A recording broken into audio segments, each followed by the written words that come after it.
Hi everybody. Well, it's here. The new frame's arrived. There's been a bit of speculation as to what I've gone for. The general consensus seems to be that I've gone for some carbon hot ship.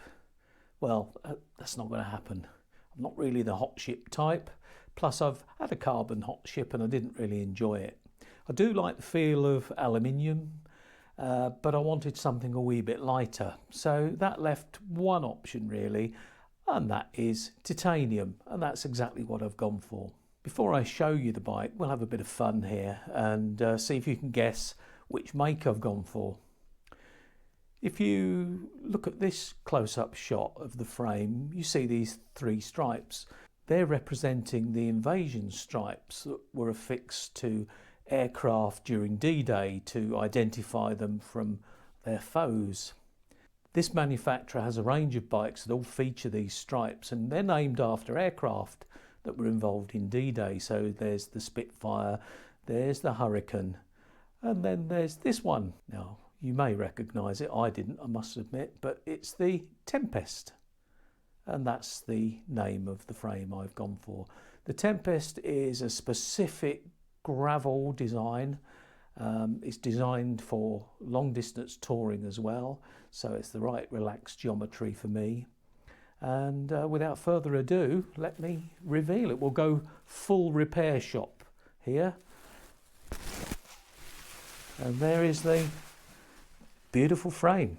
It's built from aircraft grade titanium tube, and according to the blurb, the joints are all triple butted. There's internal cable routing for the gear cables, and for external cable routing we've got these lugs that will take the brake cable and keep it nice and secure.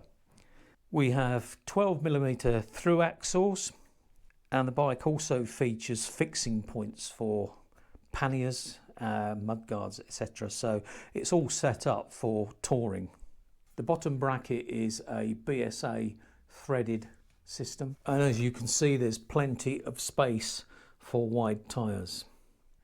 Now I'm not big on weights and keeping everything ultralight, you know, a few grams here and there is of no interest to me at all. But obviously, as this is a lighter frame than aluminium, and I know some of you are interested in weights, I weighed it. Now normally I just hang my bike off of some luggage scales, but this wouldn't even register on luggage scales, so I had to put them on the kitchen scales. The forks are full carbon and they're Planet X's own brand, Selkoff. One welcome feature is that there is internal cable routing. I have to say that Planet X was not a company I would have dealt with a few years ago.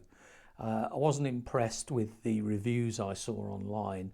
Now, there was nothing wrong with the products, it was all about their customer service that was dire, frankly.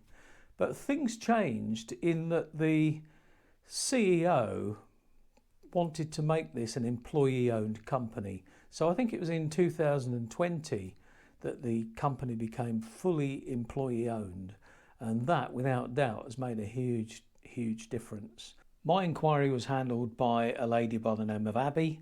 Nothing was too much trouble for her. She came back promptly, and as such I'd have no hesitation recommending Planet X. And that brings me to wheels. For this build I decided to go for 650B wheels, partly because they will give me the ability to have a wider tyre if I want to, and also they'll give me plenty of room for mudguards. And as you can see here, there's not a huge amount of difference in the diameter between these and a 700C. The other spin-off, if you'll excuse the pun, with 650B wheels is that it'll actually effectively lower the gear ratio because you've got a smaller diameter wheel. So where I'm going for an 1134 cassette, it will actually give me a slightly lower ratio there. So it should help with climbing even more. One of my prerequisites for any wheel was I wanted a quiet free hub. And as you can hear, well, as you can't hear, it's almost silent. This is this Shimano free hub, and there's absolutely no noise whatsoever. It's the Fulcrum Rapid Red 900 DB. I was looking for Fulcrum wheels and I noted that Merlin Cycles had this pair of the 900 DB on a special offer, and I paid for these £130 for the pair. The 900 DB is an OE tyre, so it's only supplied to original equipment manufacturers. So my guess is that maybe somebody ordered a bike that these were on and then wanted to change them for something else, so Merlin had these in stock. Now, it didn't come with any of the bells and whistles. There were no valves or whatever with them, but that wasn't an issue. Wasn't bothered about that at all. I previously mentioned Merlin Cycles because they're the people I bought the 1134 cassette from recently. I had quite a few conversations with a lady called Gemma in customer care who gave me lots of advice and again was very, very quick at coming back. So top class company. I have no connection with Merlin, by the way. I'm not even an affiliate of theirs. I don't think they have an affiliate scheme, but just want to give credit where it's due. These are disc wheels. They have a centre lock disc, very easy to fit, easy to change. But the other big thing is they are tubeless ready, and it was tubeless that I wanted to go for this time. I've never ever gone for tubeless before. I know it's a bit of a Marmite thing with tyres. You either love it or you hate it. But my theory is that tubeless has probably come a long way since the early days. The only downside I found with 650B is that they are catering for wider tyres. So to go for a 35mm tyre, which is my preferred width, then my choice was limited. But I ended up going for these Schwalbe G1 all-round tyres. Now this dimpled surface, apparently they've got low rolling resistance. They're a mid-range for puncture protection.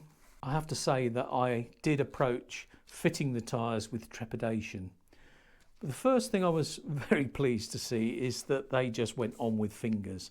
There was no need for any special tools. After having a really bad experience trying to change a gator skin tyre in freezing conditions on a tri-band wheel is something that was important to me. I knew I was going to have to buy one of these special air-shot track pumps, but I decided I'd go for literally a dry run and I'd pump the tyre up without any sealant in. I didn't want a situation where if I had problems I had lots of sealant floating around everywhere. So I popped the tyre on. As you can see here, it was just loose. I applied my very standard track pump, and after a few pumps I was amazed to find that the tyre actually inflated.